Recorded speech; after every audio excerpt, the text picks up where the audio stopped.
హిందుత్వానికి ప్రతీకగా ఏర్పాటు చేసిన అయోధ్య దేవస్థానం నుండి రాములవారి అక్షంతలు state general secretary Yadireddy, Bhadradri Kothagudem జిల్లా ఆర్గనైజింగ్ సెక్రటరీ లక్ష్మయ్య, సీతారామాంజనేయ దేవస్థానానికి అక్షంతలు తీసుకొచ్చి రావి కంపాడు ప్రజలచే ఘనంగా రామాలయం నుండి పెద్దమ్మ తల్లి గుడి వరకు ఊరేగింపుగా వెళ్లి పూజారి భాస్కర్ శాస్త్రిచే పూజలు చేయించి తదనంతరం బొడ్రాయి దగ్గర పూజలు నిర్వహించి రామాలయంలో అక్షంతలకు పూజ చేసి ఇంటింటికి రామనామం జపిస్తూ అక్షంతలు సమర్పించారు.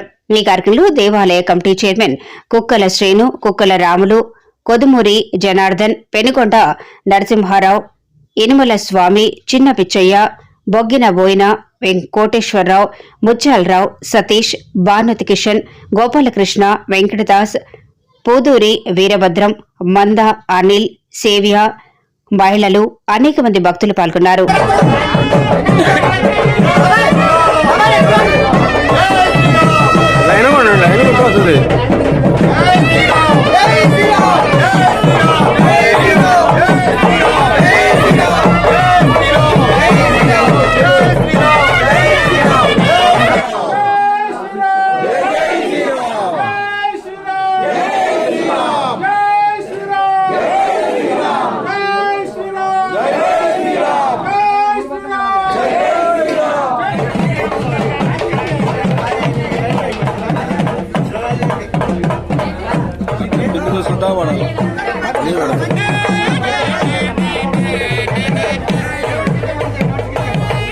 ఈరోజు రావికంపాడు గ్రామం లోపల అత్యంత వైభవంగా జరుగుతున్నటువంటి శ్రీ రామలలాలో బాలరాముని యొక్క నూతన విగ్రహ ప్రతిష్టాపన మహోత్సవ శుభ సందర్భాన గడపకి అక్షంతలు, అదేవిధంగా ప్రతి ఇంటికి ఆహ్వానము, అదేవిధంగా ప్రతి చేతికి మన యొక్క అయోధ్య రాముని మందిరం యొక్క చిత్రపటము ఈరోజు గ్రామస్తులందరూ కూడా పెద్దలు, చిన్నలు అందరూ వర్గాలకు అతీతంగా ఉత్సాహంగా కలిసికట్టుగా ఈ యొక్క ఉత్సవాలు జరుపుకుంటున్నారు.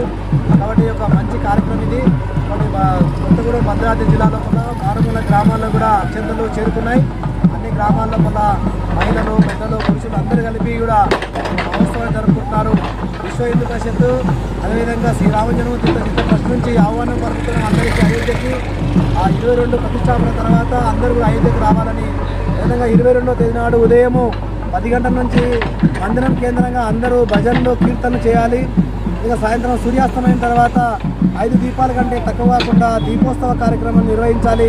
ఎందుకంటే పంచ పాండవులు, అదేవిధంగా పంచభూతాలు, 5 హిందువుల యొక్క మానవ హిందువులు 500 సంవత్సరాల యొక్క పోరాటం కాబట్టి 5 మంది కలిసి అక్షంతలు ఇవ్వడము, అదేవిధంగా 5 దీపాలు వెలిగించి ఈ యొక్క రామ మందిరము దివ్యంగా, భవ్యంగా నిర్మాణం కావాలని చెప్పేసి ఆ యొక్క భగవంతుని కోరుకుంటూ, అదేవిధంగా ప్రజలందరూ కూడా అయోధ్యలో మందిరము పూర్తయ్యేంత వరకు మన గ్రామం లోపల అన్ని మందిరాల లోపల ప్రతి వారము రామ్ భజన జరగాలి అని చెప్పేసి సంకల్పం తీసుకొని బయలుదేరాలని చెప్పేసి కోరుకుంటూ జై శ్రీరామ్.